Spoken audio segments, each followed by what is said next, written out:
You know what, guys? I'm done. I'm done with it. This guy's horrible. This guy's terrible. Netflix wants to be taken seriously as a boxing network. Then they write on the stat sheet on your TV screen, this guy's two-time world champion. This guy's not only never been a one-time world champion, he will never be a world champion. Okay? Now, yeah, I understand the fanaticism about Ben, and I don't mind the entertainment side of it. That he's okay. He's not a bad fighter. Until you start mentioning him in world championships. I had a problem with Mario Barrios being such a bad world champion. He's probably the worst world champion I ever saw in my life. But I'll say this. He came around in a weak welterweight division and won a legitimate welterweight title. This guy has never been a world champion, Conner Benn. Now, and he is okay with Netflix promoting him as a two-time world champion. That is absolutely disgraceful, shameless. Netflix themselves, who want to be taken seriously as a boxing network, should spit on their own face. For putting on such a clown stat. That is unbelievable. Because you know how many casuals watch this stuff and then will come in there. Then he looks like absolute dog doo-doo in the fight. So then the casuals are gonna be like, this is what a boxing world champion looks like. It's not like he looked good even against a completely shot Regis Prograis. That is absolutely disgraceful. And then what's more shameful is that Conner Benn is okay with all this. I don't mind Ben getting promoted. He's a son of a legend. He's okay. He's not a terrible fighter. He's okay. As far as championship level goes, he's not there, but he's okay to watch. I don't mind that. But with him being okay as well to be promoted as this ex-world champion, that in and of itself shows you the fantasy that he's living. Because I myself, if I was never a world champion, you promoted me as a world champion, I wouldn't feel right. I wouldn't feel right about that. I would feel like I need to go earn that. And earn my place among those kind of conversations, among those kind of fighters, no matter how much fanfare I have. This is still boxing. That was a disgraceful. I saw that stat. I almost vomited in my own mouth. Paulie, when did that happen? Honestly, we've been in the studio. Before the fight, before the Conner Benn fight, they showed a stat on the television screen with Conner Benn's career and accolades. Basically, he's a son of Nigel Benn and so on and so forth. The top one was two-time world champion. Okay, 2 times, not even 1 time. They made it twice. I guess making it up once wasn't enough for them. They had to make it up that he did it twice. They must have put Regis Prograis' resume in the wrong column, mate. That's what they must have done. That's what I think happened. I hope for their sake, I hope you are right. I want you to be right. I want you to be right. I love this guy. He doesn't mess about, does he? He doesn't mess about. That's what we need. Go on. And guys, I don't mind watching Conner Benn. I don't mind him getting the fanfare. He's an okay fighter. Just don't start mentioning him at world class level. Then you start going to start crossing the line. But he's not your Jake Paul either. So it's not like I'm throwing him all the way on the other side. I'm not doing that. I'm being a very honest person here. He's an okay fighter.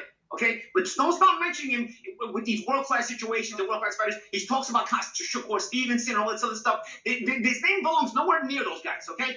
For the fanfare, okay, I get it. People start talking about him. He's got a lot of popularity, and I understand that's going to happen. But don't start mentioning him boxing-wise with these guys. All of a sudden, right away, we start seeing tweets and Instagrams about this Shakur Stevenson fight and everybody.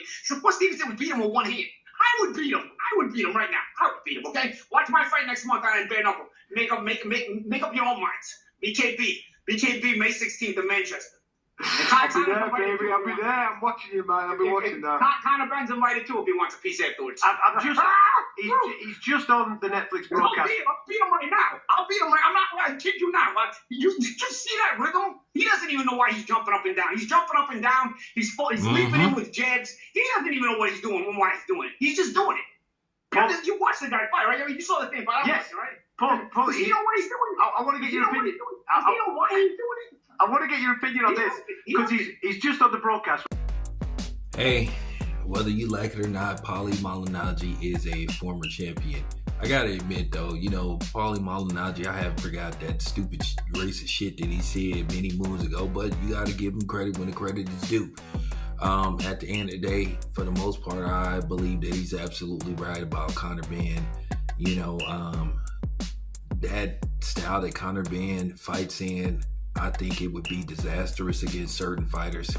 Like, that would work against somebody the likes of, let's just say he stayed at 154 and fought Errol Spence. I think that would be disastrous. I think Shakur Stevenson just picks him apart. I think Devin Haney would drop him multiple times. He would walk into something. Ryan, remember, styles make fights. I think his style versus Ryan Garcia's style would be very interesting. I said that earlier in a stream. But the thing about Conner Benn, he was already insinuating back in November that he ducked that bag, oh, boring and all that kind of stuff. Like, when you hear fighters justify every reason not to fight somebody, they're pretty much saying they don't want to fight them. And Conner Benn knows he can't do nothing with Devin Haney. Devin Haney would beat Conner Benn's ass from under the post. Real talk.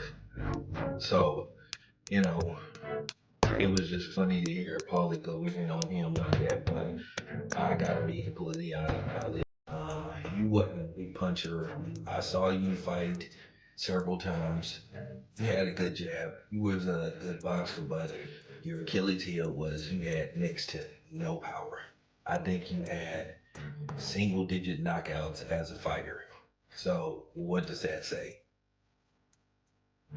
You know, I will give Paulie credit. Paulie, for the most part, he fought top tier competition that was available for him to fight. He didn't really duck anybody, so I'll give him credit for that. I give him credit for that. He came up short in a few fights because of his lack of punching power. You know, the Adrian Broner fight could have went either way, you know.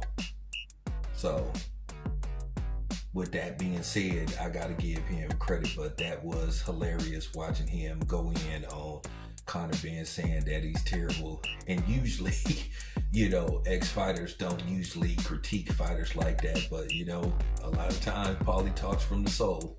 So sometimes he's a little too brash.